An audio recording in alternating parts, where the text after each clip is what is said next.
One of the challenges of addressing the food security issue is how varied the farm systems are around the world. This isn't surprising. The world itself is incredibly varied in what's grown, where, how, climate, soils, topography, biodiversity, all have an enormous effect in shaping farm systems. And because of that, there is certainly no single answer to how farms can become more productive, for example, or how local populations can become healthier in what they eat. Different places grow different foods, they eat different foods, they face different climatic and agronomic challenges, and part of our proper problem solving, our diagnostics and our solutions for the issues of a sustainable food supply depend on us understanding in detail how these farm systems differ around the world. Well, to do that, let's take a look at the world in the big picture to get a very macro sense of how farm systems are shaped and how they differ in different places in the world. Consider the land area of Earth in its entirety. There are about 130 million square kilometers of land on Earth, and of that, a remarkably large proportion are already taken by humanity for human needs. Agriculture, meaning both farmland, arable land used to grow crops, and meadows and pasture lands, grasslands used to feed animals, constitute together around 50 million square kilometers, or roughly 40%, a little under 40% of the world's total land area. This by itself is rather astounding. One species of the millions on the planet has requisitioned land for us to feed us. And when we discuss the declines of biodiversity, the first thing to keep in mind is how much of the output of food on the planet, how much of the photosynthesis on the planet is taken for human need, and how much that leaves the rest of the biosphere behind and threatened by this human grab for the planet's primary production of food. So 50 million square kilometers used for arable and pasture land, roughly of that 14 million for arable, that's for croplands, and roughly 34 million square kilometers for meadows and pasture lands. So the farmland itself accounts for a little over 10% of the world's land area. Pastures, much bigger, around a quarter of the total land area on the planet in grassland regions used to graze animals. Another 39 million or so square kilometers is for forests. Many of those forests are managed forests, plantations for pulp and paper, for example, for timber, for logging. Some of those forests are not managed, the vast boreal forests in the high latitudes, as an example. The forests in total account for another 30% or so of the Earth's land area. The remainder is another roughly 30%. It's another 41 million square kilometers. A lot of that is desert, a lot of that is uninhabitable. A few percent of the world's land areas in our cities where half the world's population live, but we're so densely settled in the cities that the cities themselves, the urban extent, only accounts for a few percent of the 130 million square kilometers. Most remains either in the form of agricultural land, forest land, or deserts and uninhabitable land areas. You're looking at a map now of where the agricultural land is, both the cropland and the grazing land. And the colors here are showing you places where the cropland is very concentrated. Not every place where land is used to grow crops, but places where a very high proportion of the land in that area is actually arable or cropland. That's the green shaded areas. It's the Midwest of the United States. It's parts of Western, Central, and Eastern Europe. It's much of China and India. In Africa and in South America, you see land that is mixed in grazing land and in cropland. The drier areas tend to be places where food crops can't be grown with high productivity. If the rains fall below a certain amount during the rainy season, then crops can't grow at all. And to the extent that people live in those environments, that they're not desert, but rather are arid but not extreme hyper-arid regions, they are places that are used for grazing animals. So livestock production tends to be in the drier areas. Nomadic populations who are pastoralists full-time for their livelihoods, often with no crops at all, are living in places just on the margins of the desert. In Africa, you see these grazing land areas just south of the Sahara Desert in the top half of the African continent, and then around the Kalahari Desert in the southern part. The forests are shown in the next graph, and there are two major forest areas to keep in mind. First is the forest areas around the equatorial belt. These are the rainforests. The Earth's climate is, of course, providing most solar radiation at the equator. It's the warmest at the equator. The land is heated. Air masses rise and provide continuous rainfall, or heavy rainfall, I should say, in the equatorial regions of the world. And that provides the climatic base for the three great rainforests of the world: the Amazon in South America, the Congo Basin in Africa, and the great rainforests of the Indonesian archipelago in Southeast Asia. That's the band around the equator. Then you see the other major forest region, which is in the high latitudes, the boreal forest, for example, across the vast Eurasian landmass and across Canada.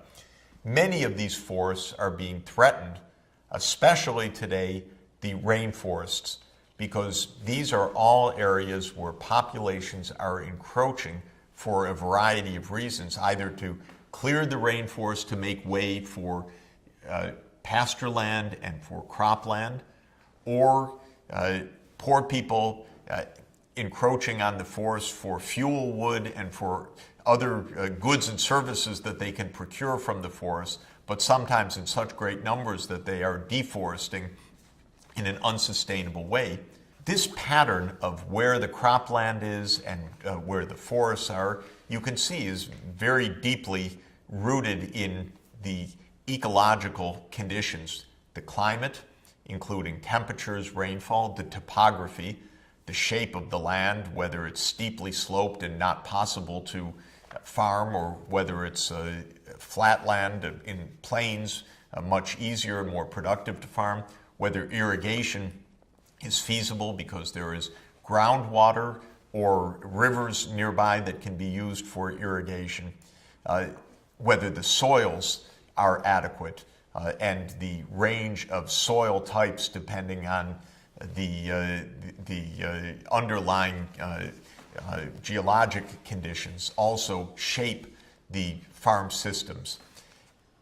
It's worthwhile for us to take one deeper look in one part of the world to see the geography shaping the farm systems, shaping the society, in effect, in these agricultural regions. And that's in Africa, where we can see very, very clearly how the distinctive characteristics of climate cause very distinctive farm systems and very distinctive economic results as well. This is a map, quite a beautiful map, I think, of the various farm systems in Africa, 14 major agroecological zones, each one a specific kind of farm system. Perhaps it's a good idea to decipher this map in stages, starting at the equator in the large green area right at the center of the African continent. That's the Congo Basin. That's the Great Congo Rainforest. And rainforests are very particular when it comes to agriculture. Very difficult to farm often. Soil nutrients are bombarded by heavy rainfall.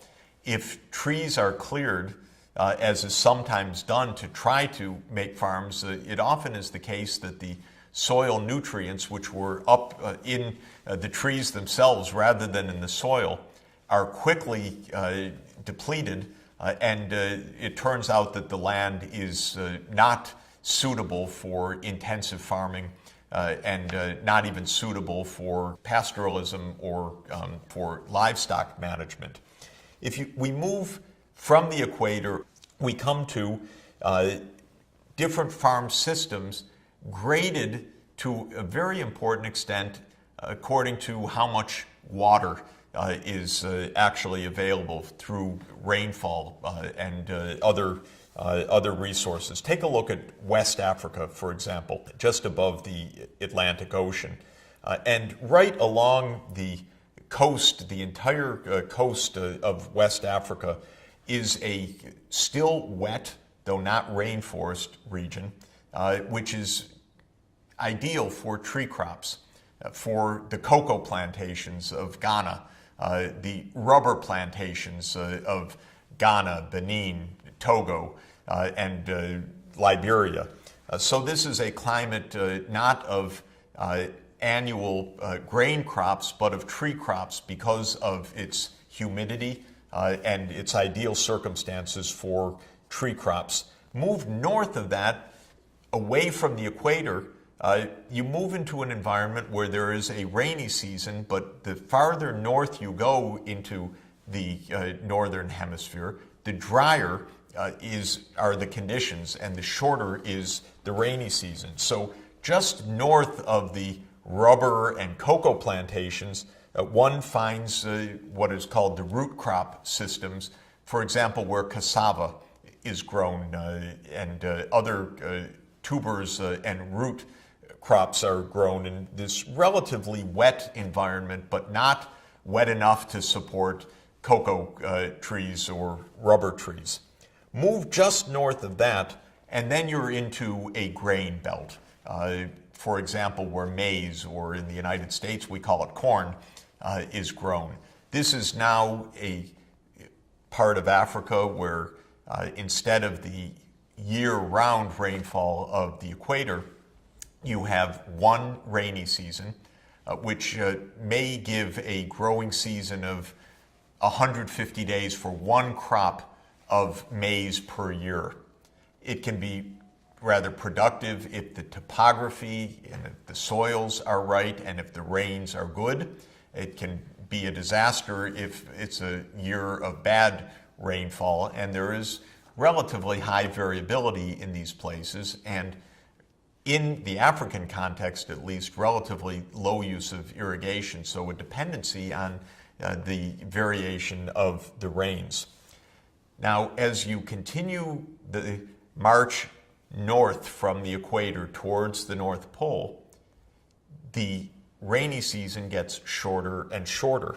So after the band of grain growing region is another farm system.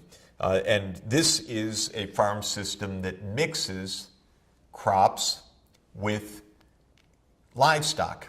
The livestock to graze on the grasses, the crops to capture a short growing season. But now it has to be crops that are pretty resilient to short rains and even to drought. Those are sorghum and millet, for example. So we have passed through the maize region into the sorghum and millet region combined with more livestock. And this is the so-called agro-pastoralist zone because it's both agriculture and pastoralism. Move a bit north of that and you move into a range that is an all-pastoralist region. And these are places often of nomadic populations, such as the Tuareg in northern Mali. The population densities are very low. The populations are nomadic because they have to follow the rains. And as the rains move throughout the season, the grasses spring up for short periods of time in these dry environments, and the animals better be where the grasses are, so the animals move around. Also, the nomads move across national boundaries. No one told the animals and no one told the rain, this is Mali, this is Chad, this is Niger, stay in your place. And these artificial boundaries that have been put first by the imperial powers and now as part of our political world have wreaked havoc on the pastoralist traditions that find themselves cut off from their family, neighbors, and their grasslands across a political boundary that has no ecological sense. Now consider one step north of the pastoralist lands and you're in the Saharan desert. We have, or I should say Sahara because it's the desert. In fact, you've entered the desert and we have seen the graded transition by latitude band from a rainforest to a tree crop region to a root and tuber crop region to a grain region to a agro-pastoralist region to a pastoralist region and then to the desert. It's not surprising. This is complicated. It's complicated for countries to manage this diversity. It's complicated when populations like pastoralists need to move across boundaries. It's complicated to get international agreements on what to do about issues of climate or energy or food production when we see these strong variations of farm systems across the regions. It's very hard often for people to speak with each other and to understand the problems and the stresses that are unfolding. This is one of the reasons why the world has failed to comprehend challenges like the crises of the Horn of Africa and the ongoing crises of the Sahel. These are agro-pastoralist regions, or in some cases, pastoralist regions only.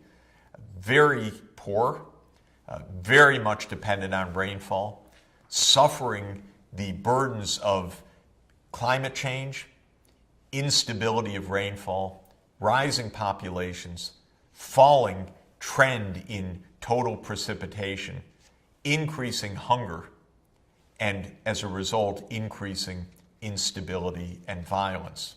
We need to understand these farm systems, where they are, how they vary around the world, if we are to achieve sustainable agricultural yields that can feed and keep populations healthy in the future.